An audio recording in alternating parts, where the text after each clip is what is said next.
Everybody's on, it's 7 right on the money. Okay. All right, everyone. Thank you all so much for coming along and enjoying joining me here tonight. And this is our Painting 101 class. I know there's a lot of painting classes out there, but of course, this is involving the all-in-one paint and how you can learn to paint anything. And this class is going to take you right through every step and give you all the tools that you need to start painting anything and everything. I assume you are familiar with our brand, and of course you're here because you know about the all-in-one paint, and I'm sure you know about our great tools and all the things that we offer, but I'm going to walk you through it a little slower pace that I generally do so you can see it and rewind this thing as many times as you need. If you're painting along with me, of course, you have some tools available, and let me just keep admitting people as they come along here. Hello, everyone. All right, so I want to again walk you through some of the tools that I'm going to be using, and that way I want you to feel confident. I don't want you to feel rushed, and I want you then to understand and know all of these steps will paint literally anything. There's no variable, there's nothing to change. Whenever I say you can paint anything, meaning anything this paint will go on to, from wood to ceramic to tile, all of the things, you'll still be able to paint those things in this exact method that I'm teaching you here. The only things you would eliminate, obviously, would be maybe painting around door hardware. If you're painting a piece of furniture that doesn't have it, those simple things will be the things that would change. That's about it. So all these rules apply to anything and everything. So that's a piece I want you to understand. And that also means indoor or outdoor. This product, this paint product, paints interior and exterior projects, all in the exact same methods that I'm showing you right here tonight. So as long as you're clear on that, then we'll kind of move on and start moving through some of the things we'll be working with. First off, I use gloves. There's no real need for gloves other than I just don't like to clean up. I simply love that I can put these things on. And something to note is that the paint clings heavily to your fingernails, to your fingernail polish, and it's not easy to get off. It has zero smell. If you're new at using these products, there's no smell in the all-in-one paint, and it is water cleanup. So soap and water cleanup, meaning you can clean your brushes, your tools, your hands, and all those things in the sink using Dawn and hot water from your sink. Or if you have something more stubborn, maybe you've let a brush harden up, you can use our brush and tool cleaner. If you have it on hand, I highly recommend it. It makes all cleanup much easier and much faster. So if you have, Look at the camera. look at the camera. Yeah. Where we at? You're looking at. I'm looking at, where's my camera at? Oh, it's on the side now. It's right here. Oh, sorry. Okay. Sorry, I'm trying to look at my little self over here on the side. Let me move that over here. That makes more sense. All right. Thank you. Thank you, Dakota. Sorry, this is a little odd format for me. You turned on this direction here for you guys. So all one paint, again, this 8-ounce sample size. If you haven't tried the free sample, or maybe you're painting from this size of a jar tonight, this is 8 ounces. This is the smallest size offering that we have. And this paints 35 to 40 square feet. So this cabinet behind us here, this small vanity, is about half the size. It's going to paint something double this size virtually. So a front door, a vanity bigger than this, of course, maybe a double vanity it would paint. And I'm going to be using Coliseum tonight, which is a white that has a soft gray undertone. And just wanted to paint with the most difficult color out there. So you get a better understanding and a better knowledge and a better basis for understanding. If you can paint with this and you can learn how to paint with a white, there's nothing you can't paint any other colors. You're going to find them much easier to work with than the white. So let's start here on the hardest one, and everything else from here is gravy. So again, I use the gloves just because I like the simplicity of cleanup, and I don't like having paint all over me. It just makes one of the processes a little easier. So on from that, the next thing we're going to talk about is what are the steps you need to prepare your piece that you're going to be painting. Now, everyone's scenario is different. No matter what I say tonight, it will not be what you're doing. So I'm painting here for you tonight from start to finish this unfinished wooden vanity. Inside here has what's called a Euro hinge, and I'll turn this at a better angle so you can see better once we get inside. But I want to show you how to paint with the doors on. So this hinge being closed doesn't show on the exterior, but if you have a more old-fashioned hinge, you may see that you have the actual piece that would be showing here, that you would have something to trim out on the outside as well as the inside. So I'll show you this with the Euro hinge. If you want to take the doors off, That is totally up to you.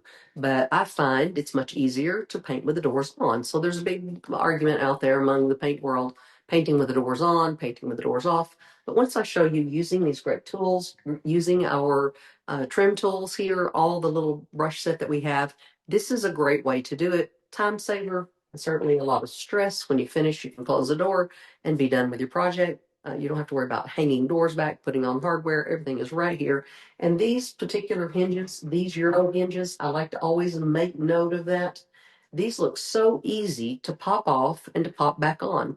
So many modern cabinets today, most homes today being built are using this style of what's called a frameless door or a frameless cabinet. They use this style of a hinge. These are impossible to get lined back up again. I know it looks so simple to click them right back in place, but it is not as simple as it might look, and they become unlevel and very hard to get looking good again, especially when you have several doors lined up. I still suggest leaving the doors on. That would be my favorite way to talk to you about that. Of course, drawers, I'm going to roll these out, pull these out tonight. That's a fake drawer. That's a fake drawer. Sure, so I'm not going to move that drawer, but I am going to roll these out. I'm going to leave them right in there and just show you how these are melamine on the side of the drawer. So there's no need to paint the side of the drawer. You leave that unfinished. I'm just going to show you how to paint the drawer front. And also we'll talk about what to paint and how far to paint into the interior of this case. That way you know where to kind of stop. That's always seemed to be a question. So if you are painting over something in your project, whether it be furniture, a vanity, your cabinets, your front door, whatever that might be, you need to first make an assessment of the paint condition or the clear coat or the stain, whatever that is. You need to assess that before you get started. And what I mean by that is, let's say you're talking about painting a front door that has some water damage or it's been exposed. There's a lot of chalking, meaning it turned white. Maybe there is caulking that's peeling. Maybe there at the bottom of the door, there might be some rust or some decaying or paint that looks like it's degrading. You cannot paint over that. You do have to remove it. If there's mold or mildew, those things are living organisms. You have to remove that. And I suggest always sanding those things to make certain that you have them gone. And you can do that by using a hand sanding block, something like this. If it's something more severe and you need to do a little more than you think you physically can do with a sanding block, I suggest maybe a hand sander like this, or maybe the ones, the little smaller version of this. So they're very inexpensive, something you can get at any hardware store or definitely online at Amazon and pick those up inexpensive. Great for any projects going forward. So making sure that you're painting over a solid substrate, meaning there's no peeling or no degraded varnishes. And you can always check that by using your fingernail. If you can see even a clear coat, maybe someone has painted your cabinets and put a clear coat, and around the hardware, maybe there's a pull or there's a knob, and you are already seeing dirt gathering there, or you're seeing a softening of the paint, a tackiness, a stickiness. Sometimes that is a varnish that has been eaten up by grease. Grease and oils are the enemy to any paint and varnish. It will soften them over time and degrade them, meaning turning them into gooey residue. If that happens, you need to remove that. That's not stable. You don't want to paint over that. And again, back to using the sanding block, take the hardware off your pulls and handles, sand in those areas prior to doing any painting. You want to get all of that gunk off, all of that buildup and all of that stuff off before. Now, it may just require some spot sanding to make sure your cabinets are ready to go. Doesn't mean you have to sand the whole cabinet. Just take off those areas that might have that loose, degraded finish. That's the most important thing I can tell you. You don't want to start painting and then realize, oh, I painted over something and it's not going to stick and hold. And boy, have I created a mess here. So this is the take the best measure step first, and that is making sure that it is sturdy and sound before you paint over it, adding an additional layer of trouble if there is a problem. So the next thing to talk about is how are you going to remove the surface grease and oils, even on this unfinished wood or just a standard piece of furniture that's in great shape, your front door, whatever. How are you going to get off this oil and grease that I'm telling you about? How are you going to make sure, without a doubt, that it's ready for you to paint it? That is going to be done with our Surface Prep deglosser. And that's all in a liquid, or it's also in this handy wipe. And these are incredible. It's a new product ad for us that's happened over the last 6 months. It just puts our surface prep product into a handy wipe that you don't have to put it on a brush or put it onto a rag.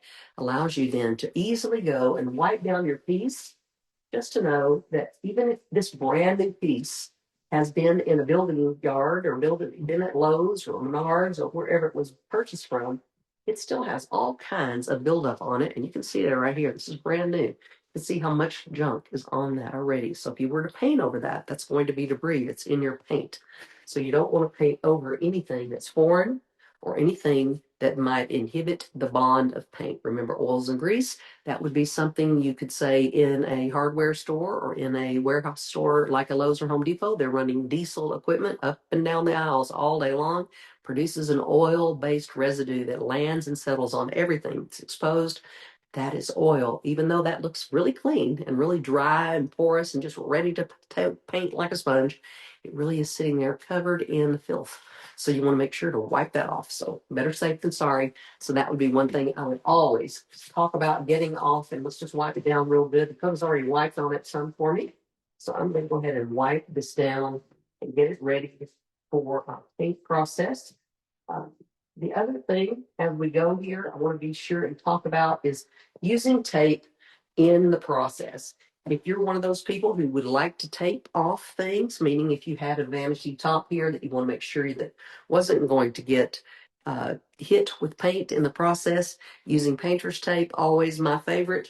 Go to the floor if you want to worry about your kick plate here. You want to make sure that you're going to paint right down to the floor, using paint to protect your flooring, or using tape to protect your flooring there, using something in front of that as a drop cloth to protect areas and things that you do not want to get paint on, including your clothing and those things. Make sure you're painting in something comfortable that you can squat and bend and all the nice things. So I make this sound much more laborious than it truly is. So I want to get started painting, because I think that's what the most important part here is putting on the actual paint itself. I'm going to be using a couple of different methods. We sell with our products the tools to make you have a successful paint project called the Tool Trio. And the Tool Trio is comprised of 3 different items. First one being, and most important one being, our brush. This is a great brush designed to carry a lot of paint. It's very specific to our paint. It's made of a nice fiber, a nylon fiber called Syntec fiber. It's very sheer toward the end, and it's also beveled, and it also has, if you can see that, it also is much more, it's thinner. It's been clipped to be that way, very thin and light on the end of the hairs. So it's bulky here and thin here, and that means that when you put light pressure on it, it is allowing very little brush strokes to appear in the paint. Although the paint's self-leveling, you could definitely deter that with a brush or the wrong brush or a very heavy hand on a stiff brush and create texture in your project. This brush is going to give you a great outcome, as well as the True Applicator. So True Applicator comes in a 2-pack in that Tool Trio, as well as this little roller. This also comes in a 2-pack in the Tool Trio. So these 3 items comprise the Tool Trio. You're going to have those, and I'm going to show you how to get started using this one. Opening up your paint, we've already stirred this paint very well. And if you're using a quart or a sample jar, I always suggest taking out even a spoon from your sink, a plastic spoon, whatever that might be.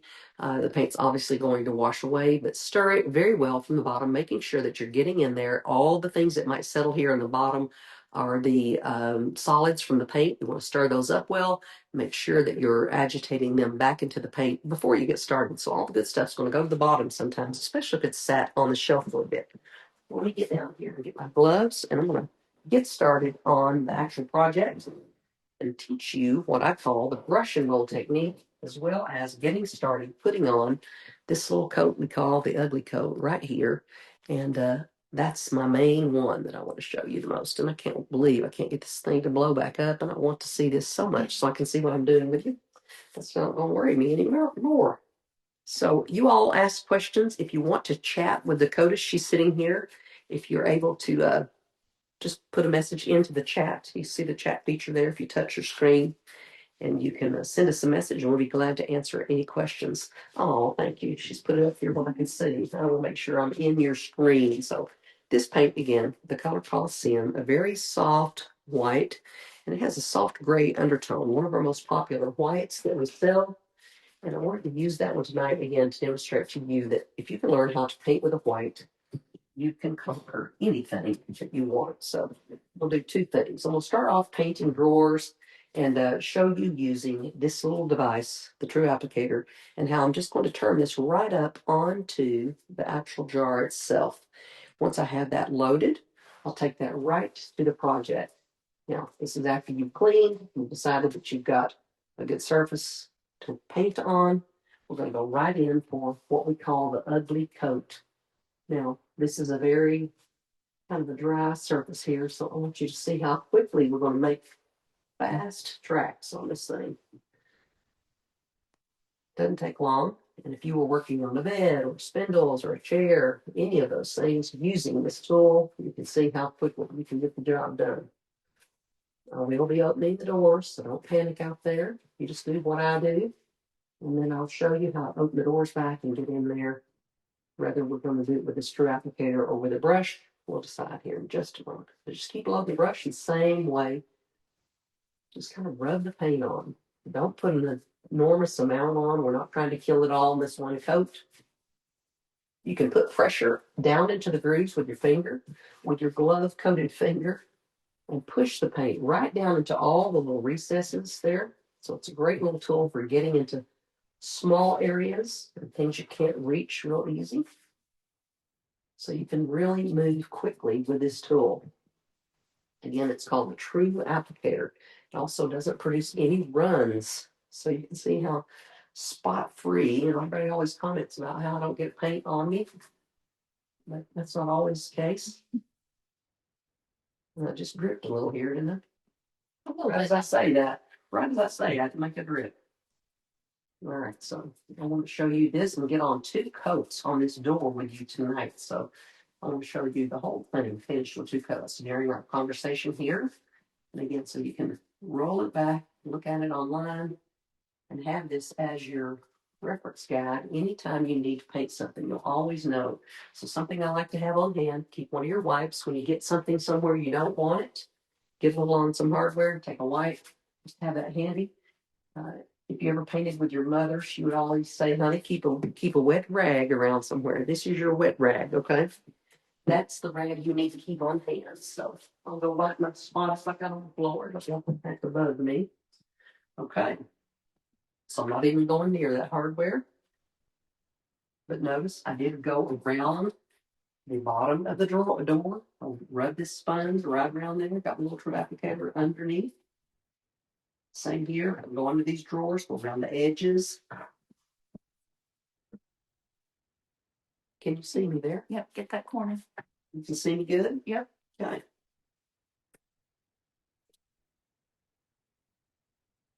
I'm going to just keep going.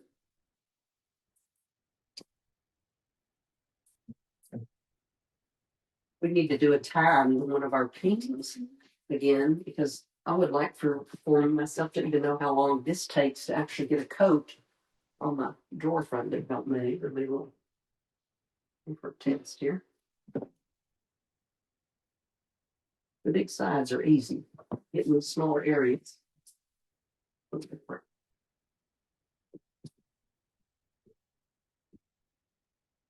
This really takes the actual hard work out of painting, in my opinion. This makes painting a joy, makes it where I can do something in the evening without taking out 40 things, messing up the whole house, tearing the house apart, masking everything in the house, using a sprayer, doing all those things. This makes it something attainable for anyone, no matter what your time crunch is, that you can really accomplish a project and really see finished results in a very short period of time. We're not going to get in that little recess. Come back and do that with a brush. Are you able to see any questions, Dakota? They're on here, but they're not asking questions. Y'all aren't asking questions. All right. Just know, even after this is over, you can ask questions. I do believe you can go in there and ask questions. You don't know that to be a fact? No. I thought you can. Depends, I guess, if it's still open or not. All right, so the next thing I'm going to do is I'm going to get in these areas that are down here inside the drawer well that you can't see. Because they're having to move them up some. You're going to move the... Okay, yep. Sure. Let's go forward. Oh, good. That's better. All right, so let's take this small brush and go in here in this little drawer that's attached. Get in that little area. And again, using one of our artist brushes. That good? Yeah. You'll see good there. Thank you. Well,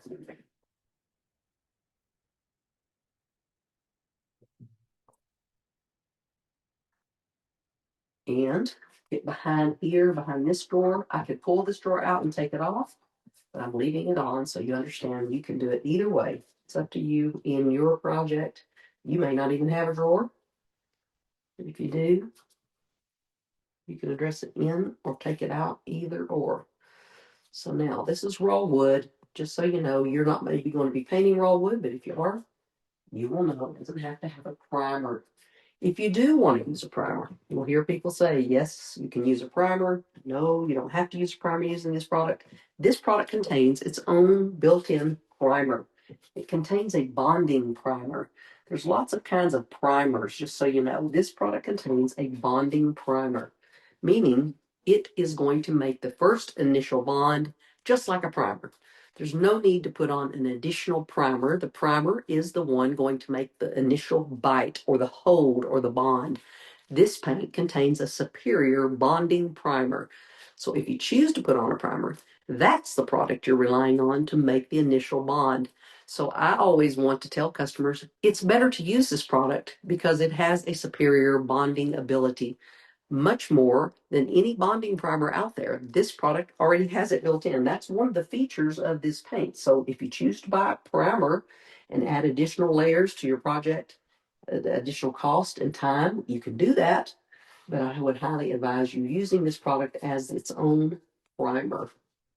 It is going to make the first initial bond, and it is the holding and the durability factor of the product itself. Okay, it's one of the beauties of the product. All right, so let's keep going. I've got another area here underneath. See if I can get in that little opening. So just pull your doors out. Take a small brush. This little artist brush will be your friend to help you get around some areas. The next thing I'm going to do when I finish this little area is go in and paint around the hardware. We'll show you how to do that. And then we're going to go back and do the next coat on in the brush and roll technique. We've got really good coverage for white. especially for how dry that wood is. It just soaks it up. All right, so let me give this a little turn. Can I see pretty good? I think I'm going to give you a spin over here, just so you can see inside this door. Good for me. And let's talk about this hinge. Can you see good, Dakota? Yeah, I get bring it a little closer. Okay. All right, let's get you right up close and personal here, so you can see right there and see that hinge. Much better. So there you go. Got your view. Okay. So main thing. So any of the areas that you need to address with your brush, just get in there. Since you have your small brush, I'm using this flat one. There's an angle one that works. Let me just use the angle one. I think I like it better. So the little angled brush, you get a 4-pack of brushes. There's some very small ones if you need to get down in tight areas with holes. And then there's this brush. So let's talk about going around the interior frame of the door. In other words, once you open back the cabinet, that piece is about a 1-inch reveal there. Inside the frame is normally where there's a hinge attached, just like this cabinet has. You're going to use this small brush and go in here and just use the benefits of the brush's edge, meaning there's a sharp chiseled edge there. Lay that right up against the hinge and pull the paint right up from that. So in other words, load the brush, dip in, offload on one side. Now that full painted, the full brush, lay that up against the hinge and draw the paint down. So you're not painting up to it, you're pulling away from it. So it puts the nice sharp edge built right in there. Really easy to get a nice edge when you do that.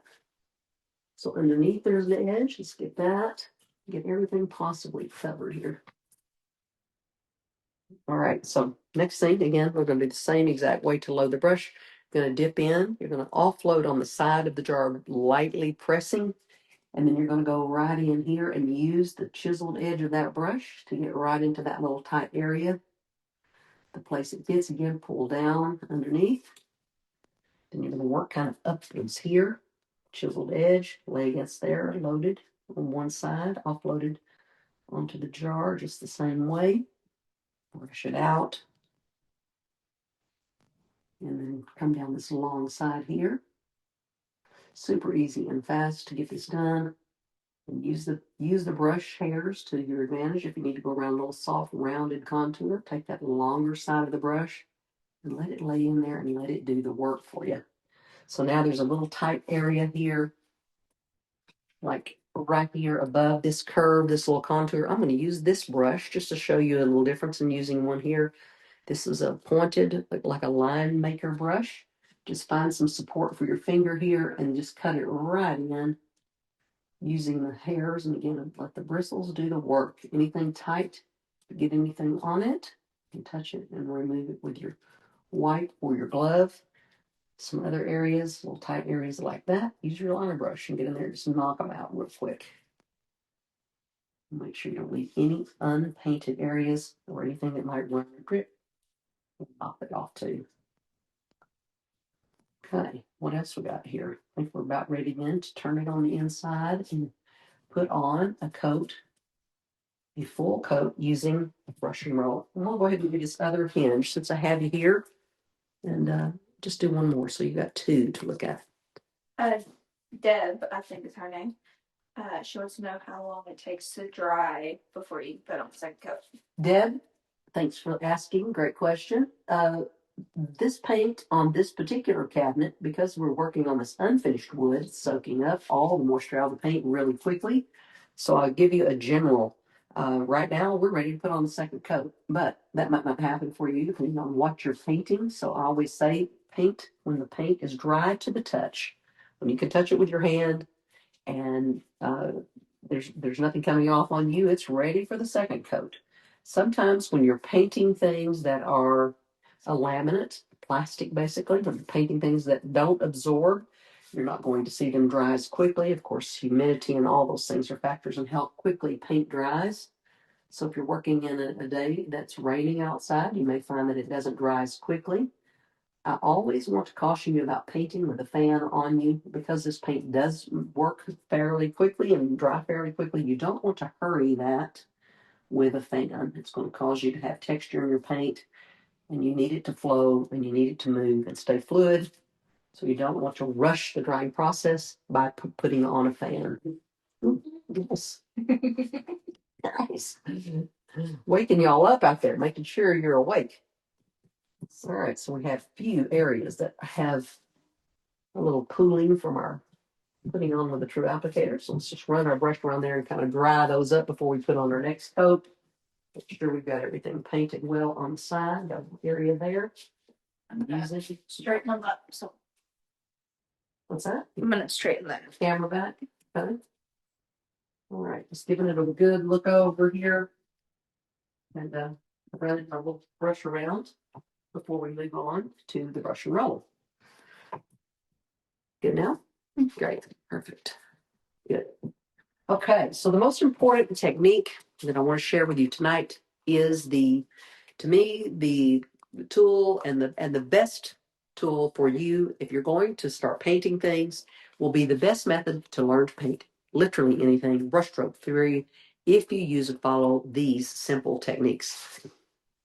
Pardon me, I've had a terrible cold, so if I sound stopped up, I am. Just say that up front if you hear that. So, using again the Syntec brush and the roller, this little dry roller in my hand. Notice this is not what I'm applying paint with.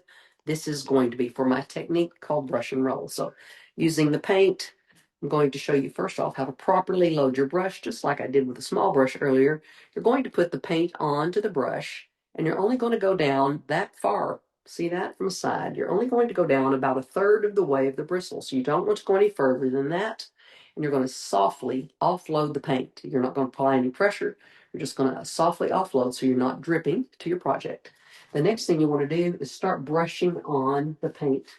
Now, you're going to make a couple of swipes. Already, when I do that, I feel the paint starting to drag, meaning it doesn't want to be thinned out any further. When you start feeling that pushback on the brush, that means apply more paint.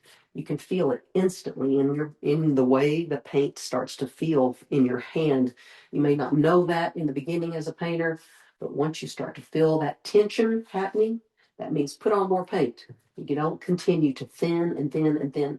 We're going to add more paint. So we're going to put on a few swipes here, and then we're going to go through with the roller. So we'll get this top door painted. Basically, get the paint in position, and once I do, I'm going to take the dry roller. This dry tool has tiny little little holes in it. If you can see those tiny little holes, they're there for a reason. They're there to softly move the paint around. Now, it's going to create a small bit of texture, but that is going to level out if you do this while the paint is wet. So once you roll through that, you're going to diminish any lines that you've created using the brush and softly make this turn into a smooth coating. And then you're going to stop. You're going to allow that to dry and stop at that finish right there. Even over this porous wood that was a non-finished piece, you're going to get a great coating. Once that dries, it's going to look a velvety, soft, low luster sheen. It's not going to be glossy. It's going to be a low luster sheen. So I'm going to keep going and keep repeating that process on to the next drawer. There's some grain here. This is an oak cabinet, so you're going to see a small amount of grain. Painting will diminish the grain. It won't always remove the grain, obviously, but it will diminish. So I'm going to put on a brushed on coat there. See some debris there. Let me knock that out. And then lightly roll through that. Very, very soft pressure, no pushing. And again, using the dry roller. The most important thing that I want to stress over and over is applying enough paint. When you feel that drag happening in the brush, you need to dip again. So depending on how much you're putting on with each time you dip, that's going to require you to dip. Normally on a cabinet door, just a standard cabinet door, I will dip 7 times, if that gives you any idea. I see often people in our group on Facebook and around will say, I've painted 6 coats or whatever. They will say they've painted 4 coats, 5 coats. They just don't apply paint. There's no way that something this small can do 6 coats, let's say on a vanity. There wouldn't be enough paint here to do that.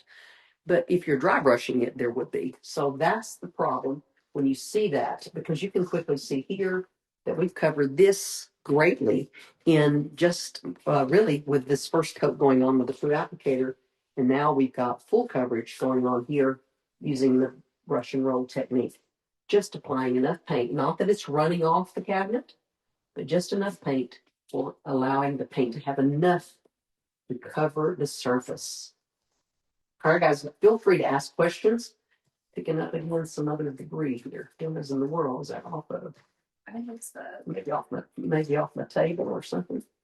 Okay, so now let's get the door. I'm going to turn just a bit so you can see that just a little bit better. See if I can get more out of your way. All right, so now onto the door again. We'll keep showing you how to dip your brush. Get down there just about that far on the brush, softly offloading, back again, brushing. So see how many times we actually dip into this paint this raised panel door. All right, I already feel the drag happening. And when I say drag, that means tension. I already start feeling that the brush is giving a little bit of harder to pull. There's nothing, it's a hard way to explain it, but I want you to understand it. When you feel it, you'll know. As soon as you feel that tension, back off, add more paint, add more glide. And that is with that brush going into that paint. All right. So you can do a fairly good sized area before you roll, but you also want to be cognizant of how quick your paint's drying and also how much you're putting on. It's going to cause it to dry quicker or slower. So you kind of get the feel for that, making sure when you're doing the roll, when you're rolling back, that you're rolling through wet paint. People will say, well, I've got brush strokes. I can see every stroke. That means there wasn't enough paint applied to the surface. So rolling back through a dry roller did nothing because there was nothing there to roll through. Okay. Now, I don't think you can see this from the camera's point of view, There's some little bubbles that are appearing. If you see bubbles, that means there's a good amount of paint on the surface. It's nothing to be alarmed about. You let the bubbles sit there for a second and then lightly roll back through them again, applying no pressure, just letting the roller roll through, and it will remove the bubbles instantly. Rather than panicking, just softly roll through them very, very lightly, and they will all dissipate immediately. All right, so there you go. And you can kind of offload your roller sometimes if you need to. Just go back through, make sure everything looks nice and you're not seeing any visible texture or any over painted areas or areas that there may be around. And I do that with rolling my roller back through occasionally, hitting the frame, anywhere I need to offload some of this paint. I just do that on those other areas and maybe the sides of the doors. So I'm going to go on the interior of this door. There, you thought it was painted shut, didn't you? You know, make sure that you go around the edges of that door again. Same here on the inside. I've got enough paint on the roller. I can accomplish most of this without even adding any more paint. It's giving me a great second coat. And I am going to switch to my small brush so I can get in here around this frame and add some more paint here on the interior of this door area that I can't reach with my bigger brush is easy. And I'll do the same by opening those drawers back. Keep adding paint. I want to make sure I'm giving you a great value tonight and hoping that this makes you have the confidence to paint anything and to get started. If you have gotten the free sample, I'd love to hear from you. If you want to drop me an email, you can do that by reaching out to me at paula@htpaint.com. That is my personal email address. Happy to converse with you there or help you through any projects that you might be working on. If you do need personalized help, I'll do my best to help you. And you can again send me that email at paula@htpaint.com. Happy to help you. And I'll do my best to get through to your questions and get you some answers. And I like your feedback from how this was for you tonight. If this gave you confidence to maybe move forward in your project and help you get started on working on your home. So those things are the reason I love doing what we do here, and hearing your feedback is worth so much to me and helps me have a reason to want to carry on and do what I do too. So it's a great feedback for me as well. So love to hear from you. So we do have a question. Okay, good. Michelle, is that right? Yeah, I saw that. That's Michelle. Yeah. Do you use the true applicator for the first coat and then paint and roll for the second? Michelle, that is kind of personal preference, and I will say this. I am probably, these days, I just grab that brush and roll technique quicker than I do anything. So lots of people, depending on the project and how much square footage they're trying to cover, this tool is great because it's fast, furious, gets it done. That first coat going on is the ugly coat, as we call it. That true applicator puts on a thinner coat than brush and roll would. So naturally, your project will, if you're painting with colors, I can say this, you wouldn't know the difference if you were painting, let's say, French toile, and you put first coat on with the true applicator, second coat brush and roll, you're going to get full coverage regardless. Painting with white and using the true applicator, sometimes people tend to shear the paint so thin that they might need an additional coat. So if that be the case, I just say trial and error will tell you if you're good at using the true applicator and you continue to put enough paint onto the true applicator so you do get good coverage. Then I say it's a great tool and definitely helps you be fast if that's your goal, is to get done quicker with your project. So on the inside of this door, I don't know if you can see this, but one coat here and this thing looks finished. And it's hard to believe, but have we put two coats on this door on the inside? I did not think so. But anyway, Coliseum is great coverage. But look how good this interior panel looks. And of course, these are Luon on the inside. They're not even real wood. So I'll do another coat on here just because of We do have another question. Sure, go. I'm not sure who it is. It's all right. Coming up is Right.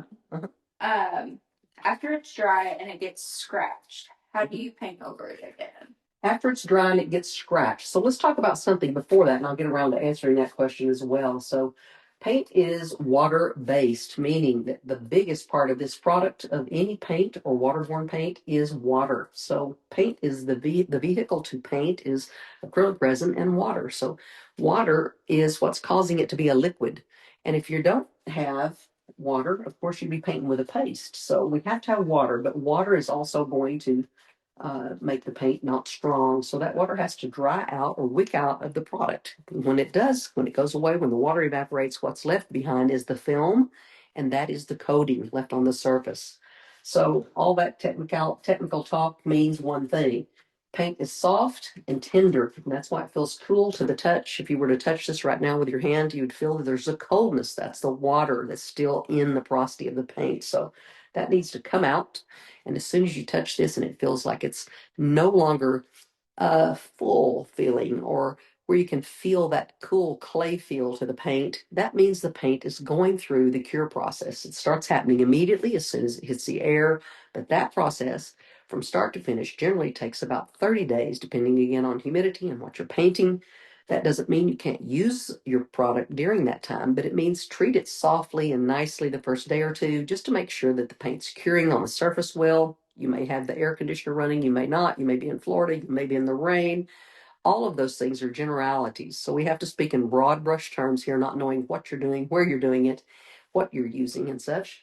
So I always like to say, be treat it softly for a moment. The hardware, when you put it back on, be gentle. If you make a scratch on your piece, I always say take your touch-up tools, something like this little guy, add a little paint, then soft roll back over it. Project finished. That's the way to repair it and touch it up.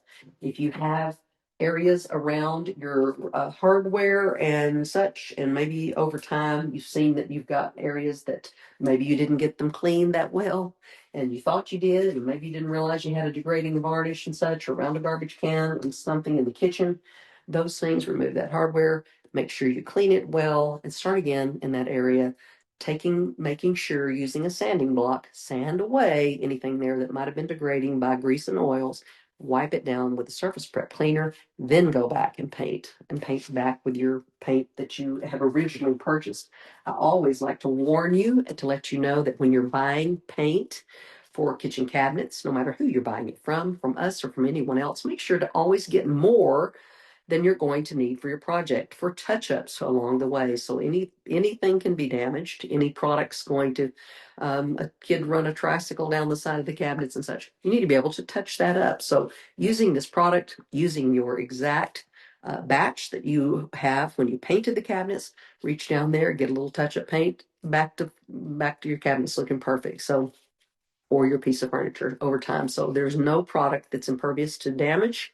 And if it was, this would be pretty amazing. So it's a very durable and strong cabinet paint.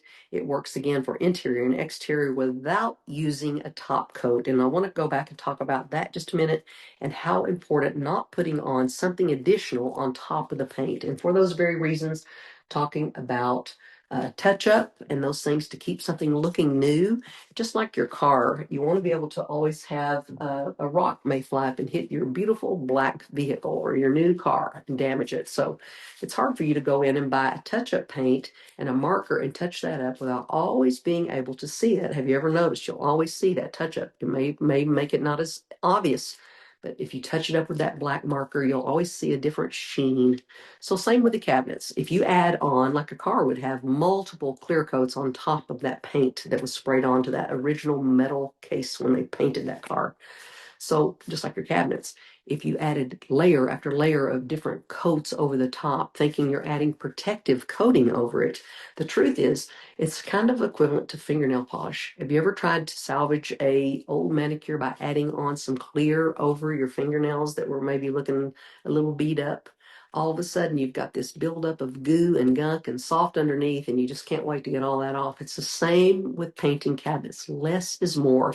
So you want to be able to touch up, and you don't want to have to match an additional sheen. There's no way to do that. So if you have the original paint that you painted the cabinets with, you can always touch them up perfectly if you haven't added additional layers of stuff on top that you could never match on a vertical sheen.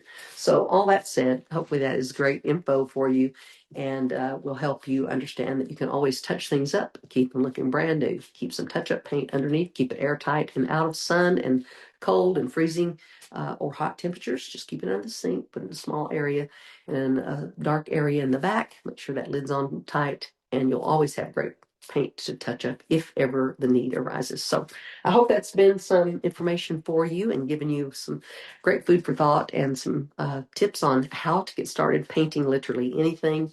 And I hope I've made some painters out of some of you out there tonight and encouraging you. And let's see, I see a question here. Is this Deborah again? What did she say? I watched a lot of your videos. Yeah, I watch your videos and I've done quite a bit of painting. Oh, I great. feel like I'm learning new stuff tonight. Thank you. Oh, well, that's so good. I'm glad because everything I've said tonight has definitely been said many times before, but a lot of those videos are in multiple places. So we felt it would be good information to have everyone here and find it all in one spot, have this information available at your fingertips so you can find it.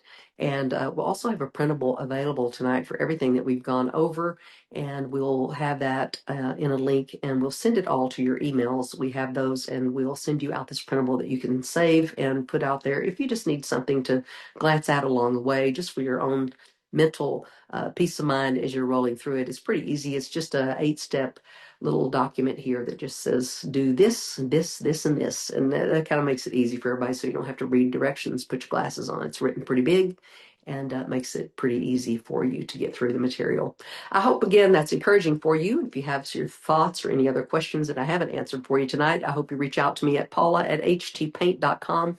And again, I'll do my best to get back with you as soon as possible. I hope y'all have a great evening, and thank you so much for being here. I hope y'all have a great one. We'll see you soon. Bye. We don't know how to turn this off.